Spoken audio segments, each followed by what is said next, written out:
सफला एकादशी का पावन दिन आया। भक्ति से हर मन को शुद्ध बनाया। व्रत रखो, पूजा करो पूरे मन से, भगवान विष्णु का आशीर्वाद पाया। जय श्री हरि। ओम नमो भगवते वासुदेवाय। आप सभी भक्तों को सफला एकादशी व्रत की हार्दिक शुभकामनाएं। भगवान श्री हरि विष्णु आप सभी भक्तों की हर मनोकामना को पूर्ण करे। तो आइए भक्तों, श्रवण करते हैं सफला एकादशी व्रत की संपूर्ण कथा। प्रेम से बोलिए विष्णु भगवान की जय। चंपावती नगरी में एक महिष्मान नाम का राजा राज्य करता था। उसके 4 पुत्र थे। उन सब में लुम्पक नाम वाला बड़ा राजपुत्र महापापी था। वह पापी सदा पर स्त्री और वैश्यगमन तथा दूसरे बुरे कामों में अपने पिता का धन नष्ट किया करता था। सदैव ही देवता, ब्राह्मण, वैष्णवों की निंदा किया करता था। जब राजा को अपने बड़े पुत्र के ऐसे कुकर्मों का पता चला तो उन्होंने उसे अपने राज्य से निकाल दिया।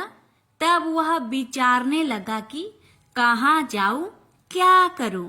अंत में उसने चोरी करने का निश्चय किया।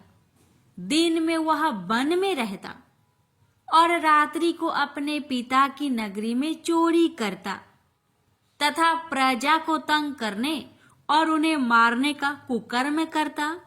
कुछ समय पश्चात सारी नगरी भयभीत हो गई। वह वन में रहकर पशु आदि को मारकर खाने लगा। नागरिक और राज्य के कर्मचारी उसे पकड़ लेते, किंतु राजा के भय से छोड़ देते।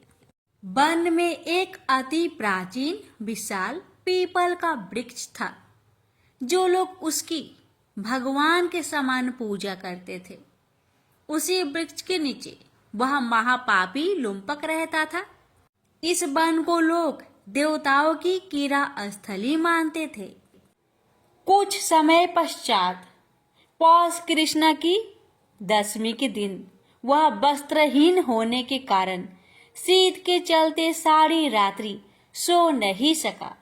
उसके हाथ पैर अकड़ गए। सूर्योदय होते होते वह मूर्छित हो गया। दूसरे दिन एकादशी को मध्या के समय सूर्य की गर्मी पाकर उसकी मूर्छा दूर हुई। गिरता पड़ता वह भोजन की तलाश में निकला। पशुओं को मारने में वह समर्थ नहीं था, अतः पैरों के नीचे गिरे हुए फल उठाकर वापस उसी पीपल वृक्ष के नीचे आ गया। उस समय तक भगवान सूर्य अस्त हो चुके थे।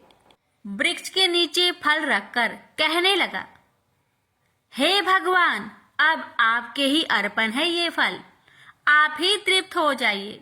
उस रात्रि को दुख के कारण रात्रि को भी नींद नहीं आई। उसके इस उपवास और जागरण से भगवान अत्यंत प्रसन्न हो गए और उसके सारे पाप नष्ट हो गए। दूसरे दिन प्रातः एक अति सुंदर घोड़ा अनेक सुंदर वस्तुओं से सजा हुआ उसके सामने आकर खड़ा हो गया। उसी समय आकाशवाणी हुई कि हे राजपुत्र, श्री नारायण की कृपा से तेरे पाप नष्ट हो गए।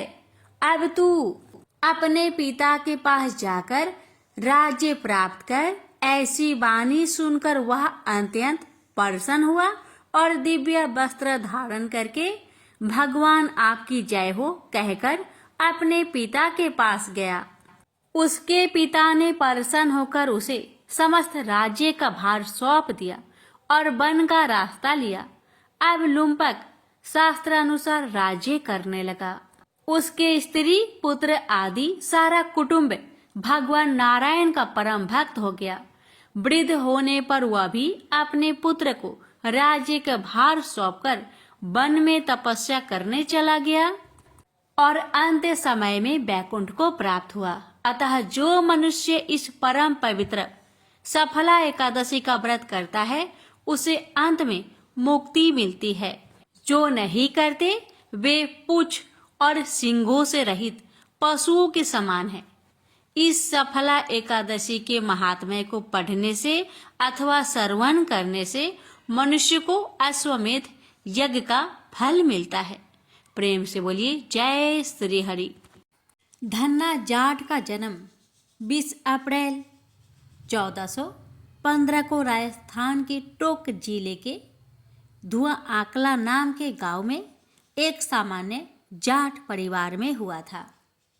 इनके पिता गांव के किसान थे जिनका नाम रामेश्वर जाट था तथा इनकी माता का नाम गंगाबाई गढ़वाल था। धन्ना जाट एक उच्च कोटि के कृष्ण भक्त और कवि हुए। इन्हें धन्ना भगत और धन्ना सेठ के नाम से भी जाना जाता है। धन्ना जी का जन्म एक सामान्य कृषक परिवार में हुआ था। इनके पिता मुख्य रूप से कृषि और गौ पालन किया करते थे।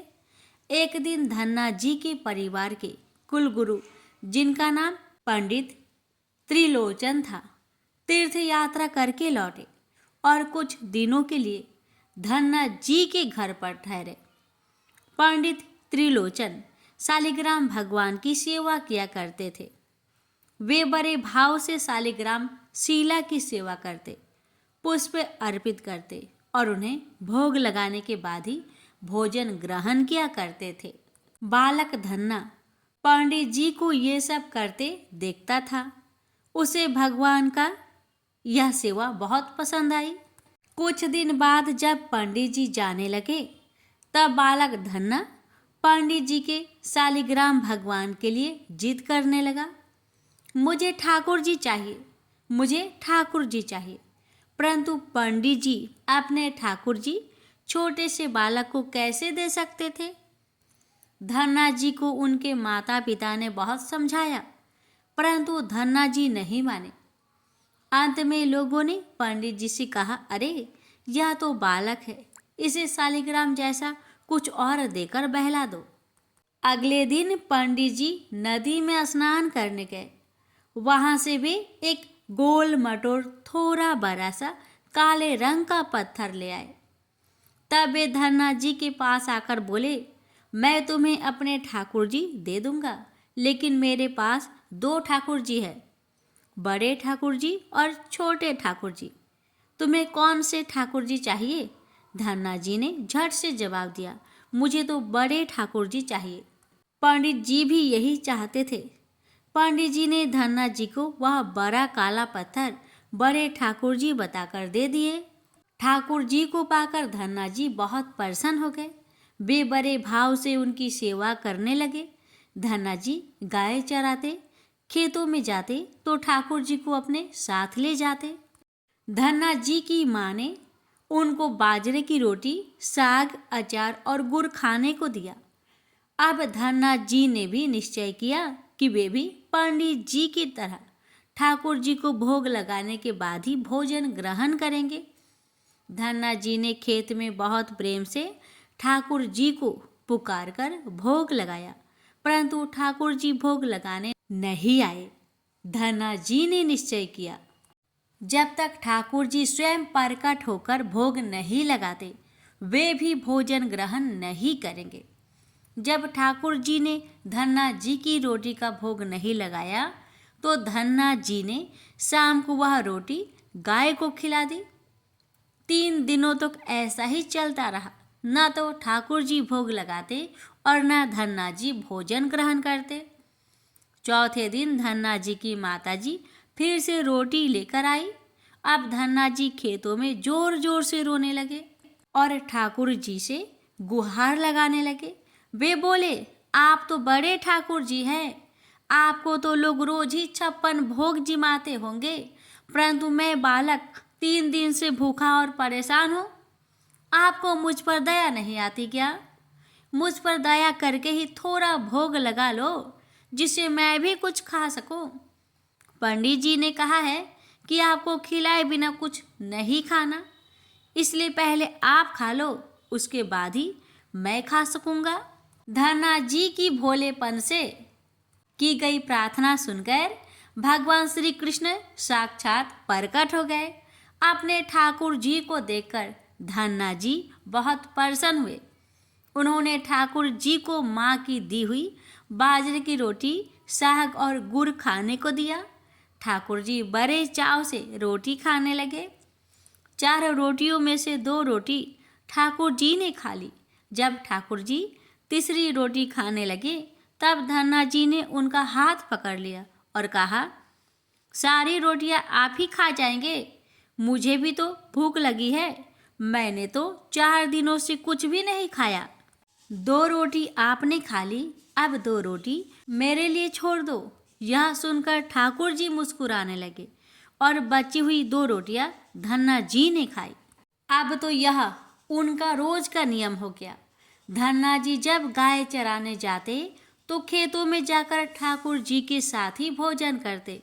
एक दिन ठाकुर जी ने धन्ना जी से कहा, तुम रोज मुझे रोटी खिलाते हो, मैं मुफ्त में रोटी नहीं खाना चाहता, इसलिए मैं रोटी के बदले तुम्हारा कोई काम कर दिया करूँगा। धन्ना जी ने कहा, मैं तो बालक हूँ, केवल गाय ही चराता हूँ, मैं आपको क्या काम बता सकता हूँ। ठाकुर जी बोले, मैं तुम्हारी गाय ही चरा दिया करूँगा। उस दिन के बाद से ठाकुर जी धन्ना जी की गाय चराने लगे। एक दिन धन्ना जी ने ठाकुर जी से पूछा, आप मुझे अपने हृदय से क्यों नहीं लगाते हैं? ठाकुर जी ने कहा, मैं तुम्हें प्रत्यक्ष तो हो गया हूँ, लेकिन मैं पूरी तरह से तब मिलता हूँ जब कोई सद्गुरु की शरण ले लेता है। अभी तक तुमने किसी गुरु की शरण गति ग्रहण नहीं की है, इसलिए मैं तुम्हें अपने हृदय से नहीं लगा सकता। धन्ना जी बोले, मैं तो जानता ही नहीं कि गुरु किसे कहते हैं, फिर मैं किसे अपना गुरु बनाऊं? ठाकुर जी बोले, कासू में जगत गुरु श्री रामानंदाचार्य मेरे ही स्वरूप में विराजमान है। तुम जाकर उनकी शरणागति ग्रहण करो। ठाकुर जी के कहे अनुसार धन्ना जी ने काशी जाकर श्री रामानंदाचार्य जी की शरणागति ग्रहण कर ली। उस समय धन्ना जी की आयु 15-16 वर्ष के आसपास थी। श्री रामानंदाचार्य जी ने धन्ना जी को अपने शिष्य के रूप में स्वीकार कर लिया और उन्हें आदेश दिया कि अब तुम अपने घर चले जाओ। धन्ना जी बोले, गुरुजी, अब मैं घर नहीं जाना चाहता, आप मुझे घर जाने का आदेश क्यों दे रहे हैं? गुरुजी बोले, अगर यहाँ रहकर भजन करोगे तो केवल तुम्हारा ही कल्याण होगा, लेकिन अगर तुम अपने घर जाकर खेती किसानी करते हुए अपने माता पिता की सेवा करते हुए भजन करोगे तो तुम्हारे साथ कई जीवों का उद्धार हो जाएगा। गुरु जी के आदेश पर धन्ना जी घर लौट आए। इसके बाद जैसे ही धन्ना जी घर पहुँचे, ठाकुर जी ने उन्हें अपने हृदय से लगा लिया। इसके बाद धन्ना जी खूब मन लगाकर संत सेवा करने लगे। जब भी उनके गांव में कोई साधु संत आते तो धन्ना जी उन्हें अपने घर ले आते और बड़े प्रेम से उनकी सेवा करते और उन्हें भोजन खिलाते। संतों की सेवा करने के कारण अब उनके घर दूर दूर से साधु संत पधारने लगे। धन्ना जी उन सभी का बड़े प्रेम से सत्कार करते और उन सभी को भोजन कराते। एक दिन धन्ना जी के पिताजी ने उनसे कहा, देखो भाई, हम लोग गृहस्थ लोग हैं, यदि महीने में एक आध बार कोई साधु आ जाए तो हम उनकी सेवा भी कर दे और उन्हें भोजन भी करा दे, लेकिन तुम्हारी इन साधुओं से ऐसी दोस्ती हो गई है कि हर दूसरे दिन कोई न कोई साधु चला आता है और अपने साथ 1-2 को ले आता है। यह ठीक नहीं है। हम अपनी खेती बाड़ी का काम करें या इन साधुओं की सेवा करें? तुम तो अभी बालक हो, कुछ कमाते नहीं, तुम्हारा पालन पोषण भी हम ही करते हैं और ऊपर से तुम इन साधुओं को बुला लाते हो। इस प्रकार इन निठले साधुओं की सेवा करना ठीक नहीं है। इसलिए एक बात कान खोलकर सुन लो, आज के बाद यदि तुम किसी साधु को घर लेकर आए तो मैं उन्हें घर में नहीं घुसने दूंगा। यदि तुम्हें साधु सेवा करनी है तो पहले कुछ कमाई करो, फिर अपनी कमाई से साधु सेवा करना। पिताजी की बात सुनकर धन्ना जी उदास हो गए और चुपचाप खड़े हो गए। तब पिताजी ने धन्ना जी को डांटते हुए कहा, आज के बाद किसी साधु को घर में लेकर मत आना और जाओ खेतों में गेहूं बो कर आओ। खेत तैयार है, बोरियों में बीज का गेहूं रखा है, इसे बैलगाड़ी में रखकर ले जाओ और खेत में बो दो। धन्ना जी ने बैलगाड़ी में गेहूं की बोरियां रख ली और खेत में बोने चल दिए। धन्ना जी थोड़ी दूर ही चले थे, उन्हें मार्ग में 5-6 साधु संतों की टोली आती दिखाई दी। धन्ना जी ने बैलगाड़ी से उतरकर उन्हें साष्टांग प्रणाम किया। संतों ने धन्ना जी को आशीर्वाद दिया और पूछा, बेटा इस गांव में धन्ना जी का घर कौन सा है? सुना है वे जगत गुरु श्री रामानंदाचार्य के शिष्य हैं और बहुत छोटी उम्र में ही उन्होंने भगवान का दर्शन प्राप्त कर लिया है। हम भी उनका दर्शन करना चाहते हैं। यह सुनकर धन्ना जी संकोच में पड़ गए और वे हाथ जोड़कर बड़ी विनम्रता से बोले, महाराज मुझे ही लोग धन्ना भगत कहते हैं। संत बोले, भगवान ने बड़ी कृपा की, हम जिनसे मिलने आए थे वे यहीं मिल गए। निश्चित ही आप ऐसे ही भक्त हैं जैसा आपके विषय में सुना था। कितनी विनम्रता है। आपसे चलिए, आपके घर चलते हैं, वहीं बैठकर आपसे चर्चा करेंगे।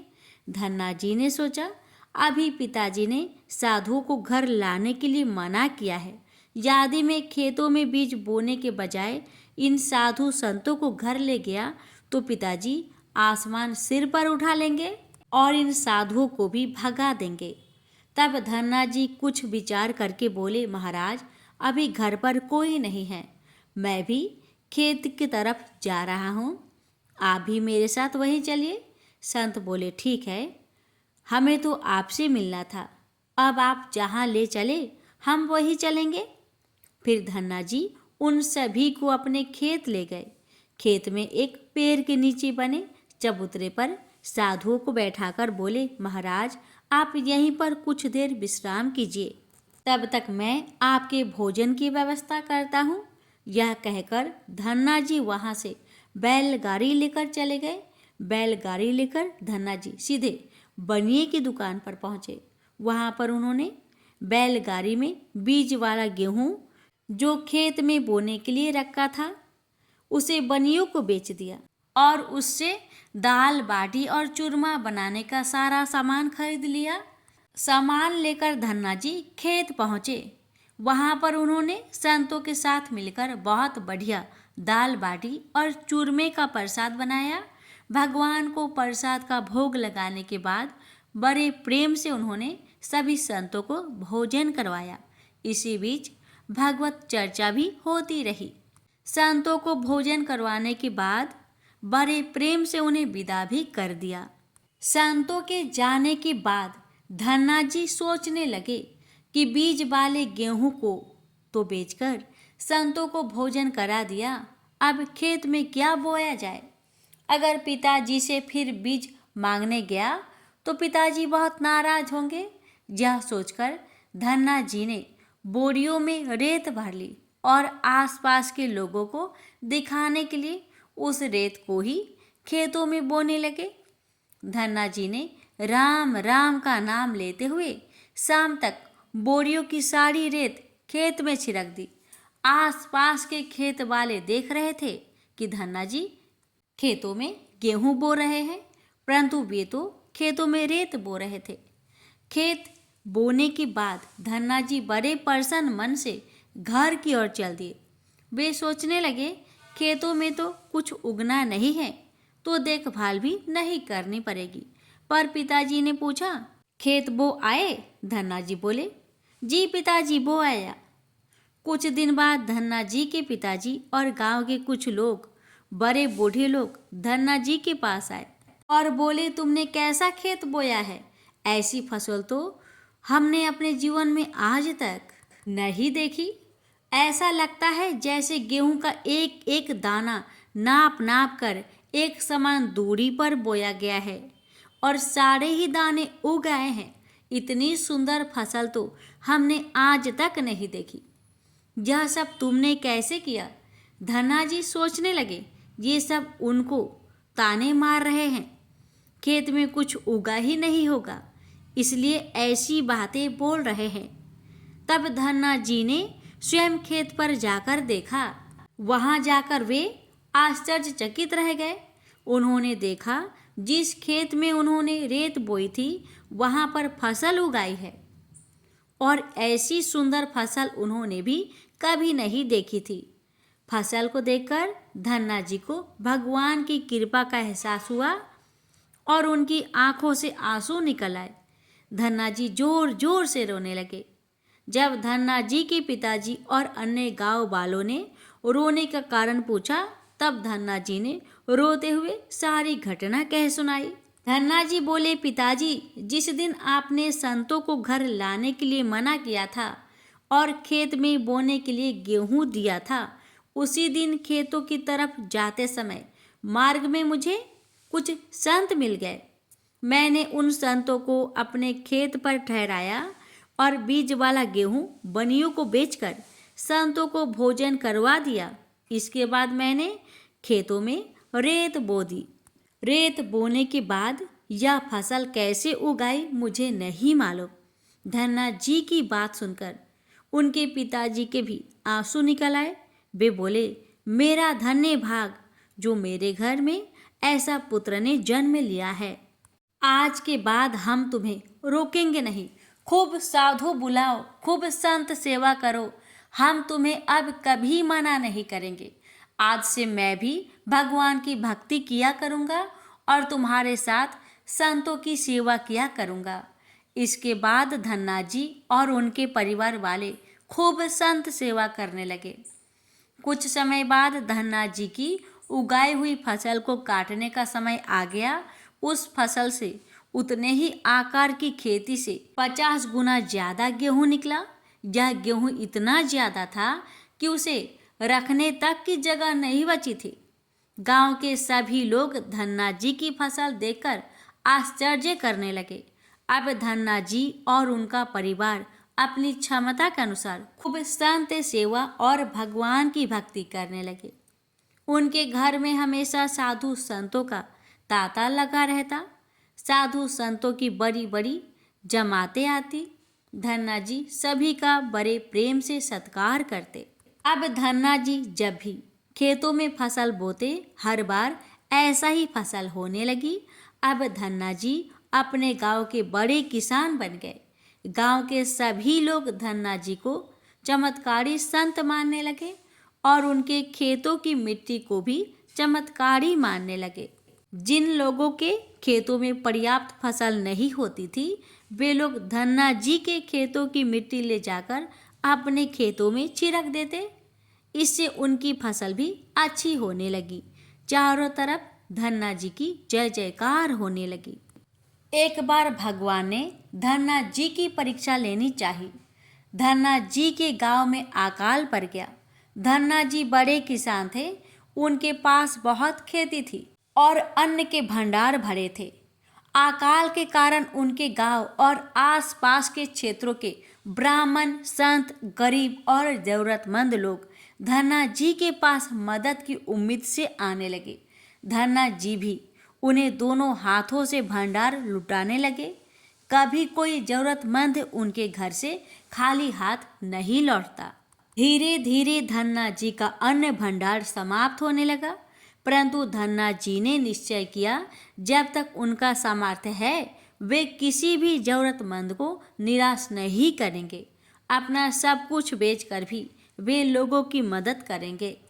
धन्ना जी की निस्वार्थ सेवा से प्रसन्न होकर एक दिन स्वयं भगवान श्री कृष्ण संत के भेष में उनसे मिलने आए। संत रूपी भगवान श्री कृष्ण ने उन्हें तुम्बा जिससे कमंडल बनाया जाता है, उसी के बीज दिए और कहा, धन्ना जी, इन बीजों को अपने खेतों में बो दो और जब इनकी फसल पक जाए तो उससे भी जो प्राप्त हो उसे लोगों की सेवा में खर्च करना। धन्ना जी ने ऐसा ही किया। संत की आज्ञा मानकर उन्होंने तुम्बा के बीज खेतों में बो दिए। गांव के लोग कहने लगे, लगता है धन्ना जी पागल हो गए हैं। ऐसे भीषण अकाल में फसल बो रहे हैं, और वो भी तुम्बा की।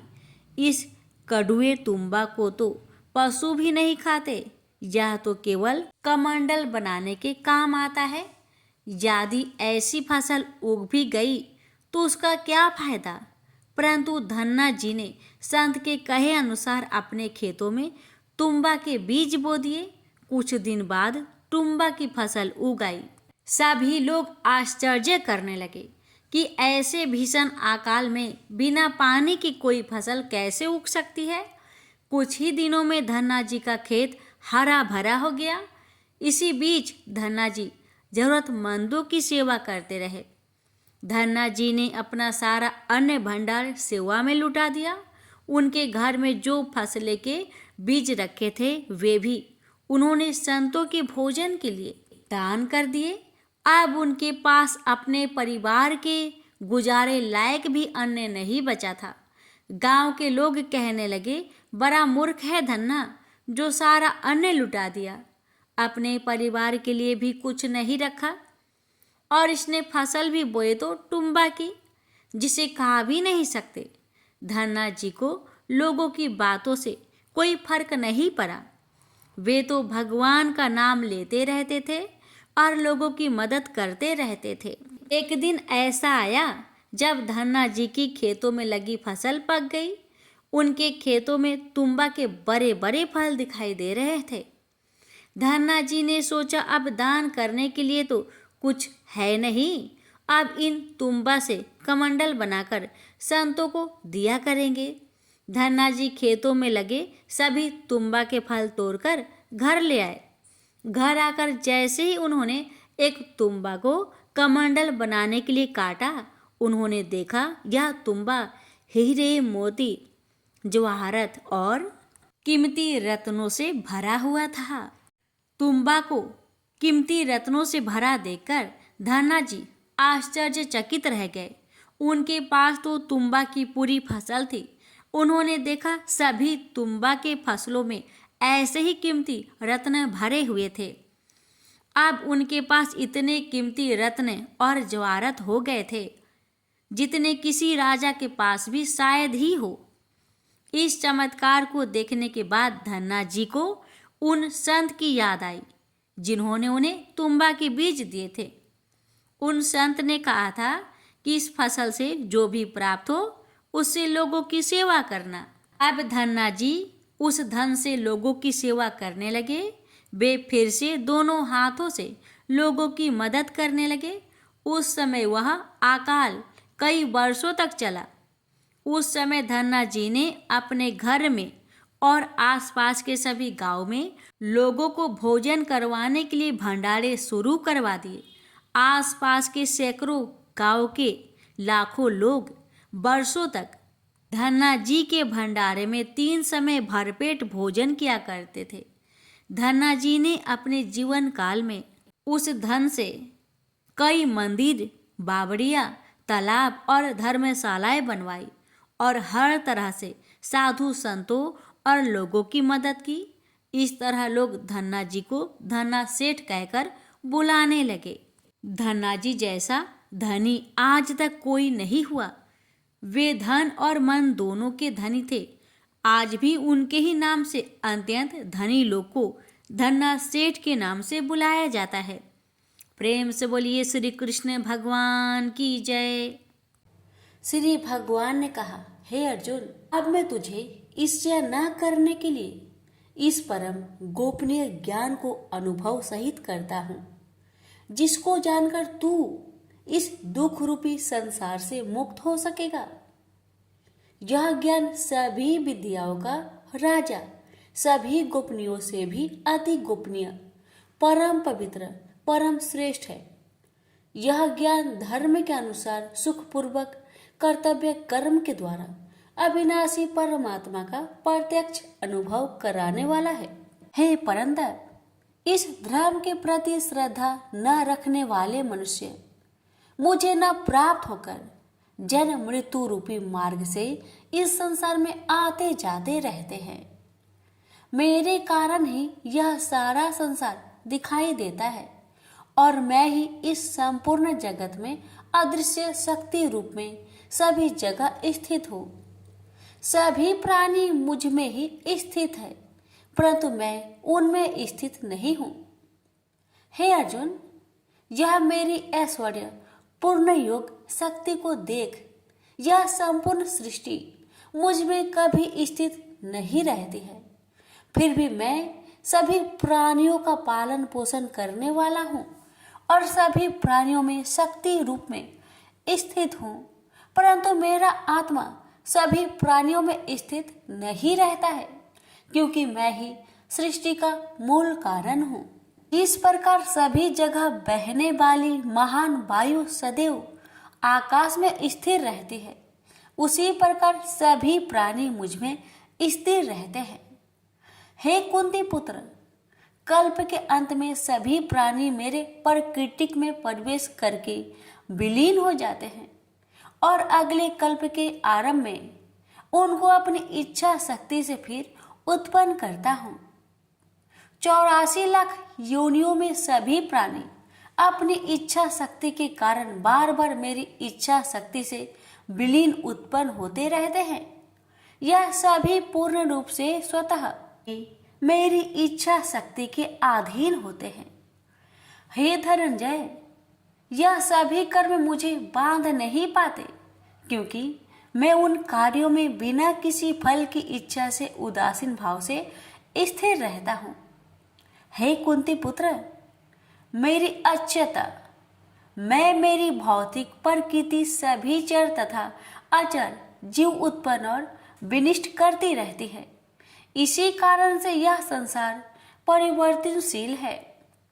मूर्ख मनुष्य मुझे अपने ही समान निष्कृष्ट शरीर आधार वाला समझते हैं, इसलिए वह सभी जीव आत्माओं का परम ईश्वर वाले मेरे स्वभाव को नहीं समझ पाते।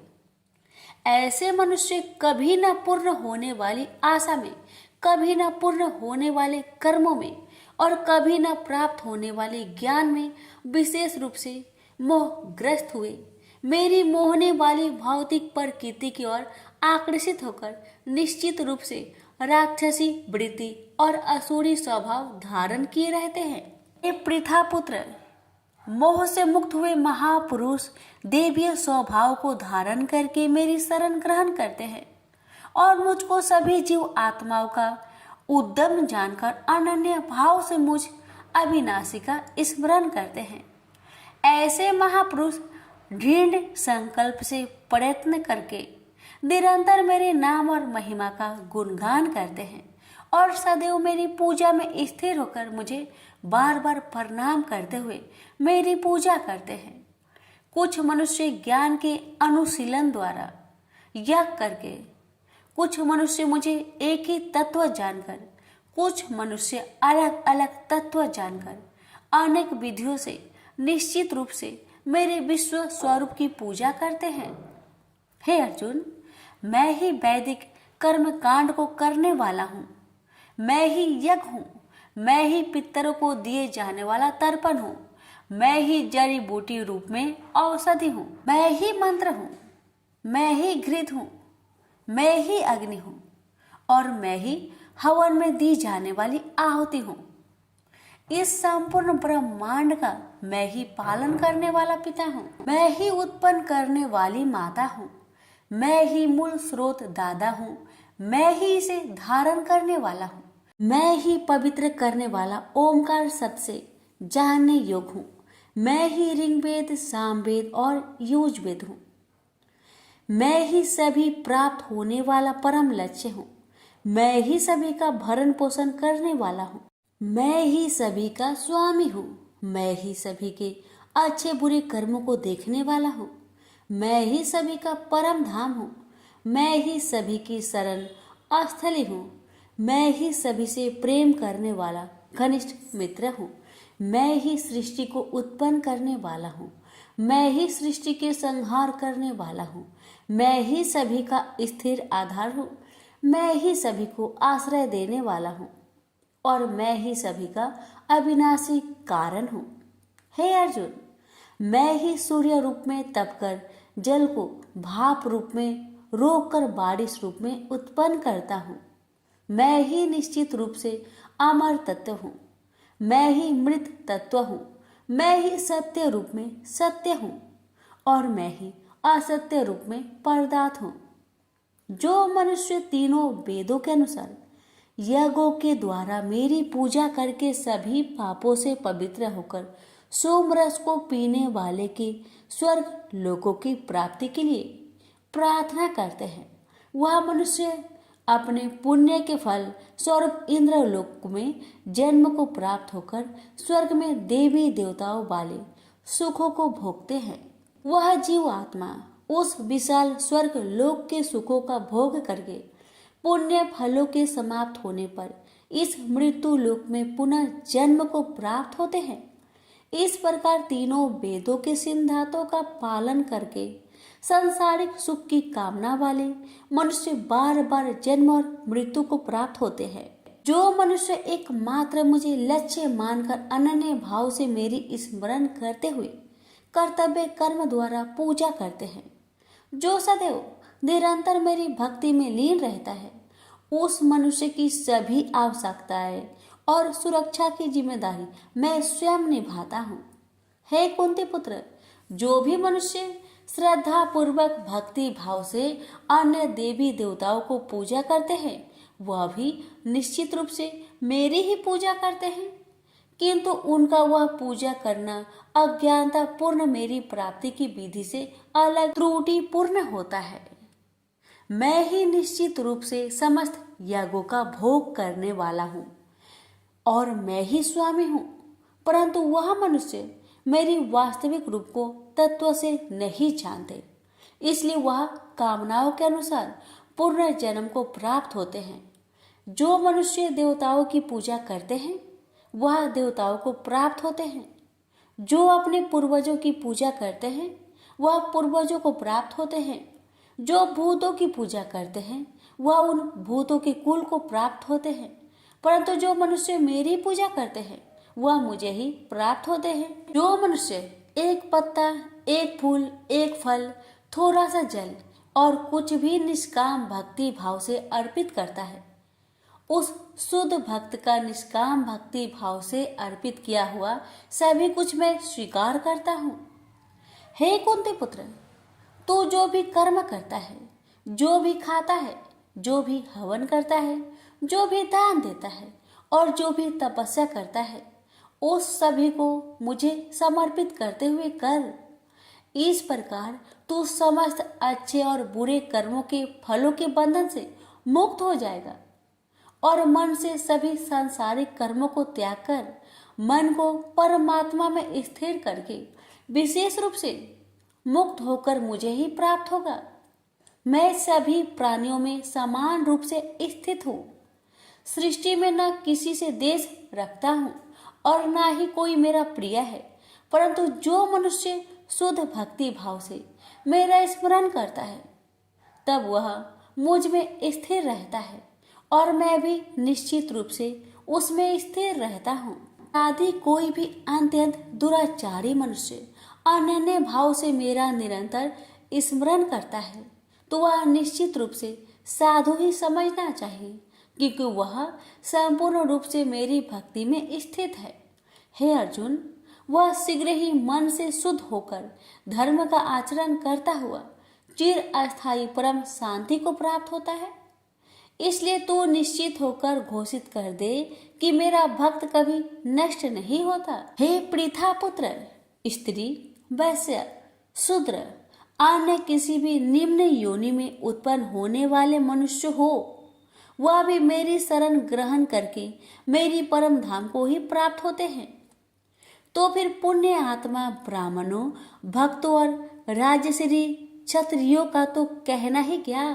इसलिए तू क्षण में नष्ट होने वाले दुख से भरे हुए इस जीवन में निरंतर मेरा ही स्मरण कर। हे अर्जुन, तू मुझ में ही मन को स्थिर कर, मेरा ही भक्त बन, मेरी ही पूजा कर और मुझे ही प्रणाम कर। इस प्रकार अपने मन को मुझ परमात्मा में पूर्ण स्वरूप से स्थिर करके मेरी शरण होकर तू निश्चित रूप से मुझे ही प्राप्त होगा। इस प्रकार उपनिषद, ब्रह्म विद्या तथा योग शास्त्र रूप श्रीमद् भागवत गीता के श्री कृष्ण अर्जुन संवाद में राजविद्या योग नाम का 9वां अध्याय संपूर्ण हुआ। प्रेम से बोलिए श्री कृष्ण भगवान की जय। आप सुनेंगे 9वां अध्याय का महात्म्य। श्री नारायण जी बोले, हे लक्ष्मी जी, दक्षिण देश में एक भाव सुशर्मा नामक क्षुद्र रहता था। वह बड़ा पापी और मांस मदिरा भक्षी था। एक दिन मदिरा पीने से उसकी देह छूट गई और मरकर प्रेत हुआ। वृक्ष पर बैठ गया। एक ब्राह्मण भी उसी नगर में रहता था। दिन को भिक्षा मांगकर स्त्री को लाकर देता। नारी उसकी कलहनी थी। समय पाकर उन दोनों ने प्राण त्यागे और वह दोनों मरकर प्रेत हुए और वह भी उस वृक्ष के तले में आकर रहे। कुछ काल व्यतीत हुआ। तब एक दिन उसकी नारी पिचासनी ने कहा, पुरुष पिचास, तुमको कुछ पिछले जन्म की खबर है? तब पिचास ने कहा, तूने पिछले जन्म में क्या साधना की थी जिससे तुझे खबर है? तब उस पिचास ने कहा, मैंने पिछले जन्म में एक ब्राह्मण से आध्यात्मिक कर्म सुना था। तब फिर पिचासनी ने कहा, तूने और कौन सी साधना की थी तथा वह ब्राह्मण कौन था और वह आध्यात्मिक कर्म कौन सा है जिसके सुनने से तुझे पिछले जन्म की खबर है? पिचास ने कहा, मैंने और कुछ पुण्य किया, केवल गीता जी का श्लोक श्रवण किया। उसका प्रयोजन यह है कि एक समय अर्जुन ने श्री कृष्ण से 3 बातें पूछी थी जो गीता जी की 9वें अध्याय में लिखी है। वह तीनों बातें पिचासनी ने पिचास से श्रवण करी। इन बातों के सुनते ही एक और प्रेत उस वृक्ष से निकला। उसने कहा, अरे पिचासनी, यह 3 बातें फिर से कहो जो अभी सुना रही थी। पिचासनी ने कहा, तू कौन है? मैं तुझे नहीं जानती। मैं अपने पति से पूछती हूँ वह कर्म कौन था जिससे पिछले जन्म की बातें याद रही। तब उसके पति ने पुनः तीनों बातें सुनाई जिनके सुनते ही वह तीनों प्रेत योनि से छूटकर देव देही धारण कर विमानों पर बैठकर बैकुंठ को गए। श्री भगवान जी बोले, हे लक्ष्मी, यह 9वें अध्याय का महात्म्य है। प्रेम से बोलिए लक्ष्मी नारायण की जय। लापसी तपसी की कथा। एक लापसी था, एक तपसी था। तपसी हमेशा भगवान की तपस्या में लीन रहता था। लापसी रोजाना 1.25 सेर की लापसी बनाकर भगवान का भोग लगाकर जीम लेता था। एक दिन दोनों लड़ने लगे। लापसी बोला, मैं रोज भगवान की तपस्या करता हूँ इसलिए मैं बड़ा हूँ। लापसी बोला कि मैं रोज भगवान को 1.25 सेर लापसी का भोग लगाता हूँ इसलिए मैं बड़ा हूँ। नारद जी वहां से गुजर रहे थे। दोनों को लड़ता देखकर उनसे पूछा कि क्यों तुम लड़ रहे हो? लापसी ने खुद को बड़ा होने का कारण बताया और तपसी ने अपना कारण बताया। नारद जी बोले, तुम्हारा फैसला मैं कर दूंगा। दूसरे दिन लापसी और तपसी नहाकर अपनी रोज की भक्ति करने आए तो नारद जी ने छुपकर 1.25 करोड़ की एक अंगूठी उन दोनों के आगे रख दी। तपसी की नजर जब अंगूठी पर पड़ी तो उसने चुपचाप अंगूठी उठाकर अपने नीचे दबाई। लापसी की नजर अंगूठी पर पड़ी लेकिन उसने ध्यान नहीं दिया। भगवान को भोग लगाकर लापसी खाने लगा। नारद जी सामने आए तो दोनों ने पूछा कि कौन बड़ा? तो नारद जी ने तपसी को खड़ा होने को कहा। वो खड़ा हुआ तो उसके नीचे दबी अंगूठी दिखाई पड़ी।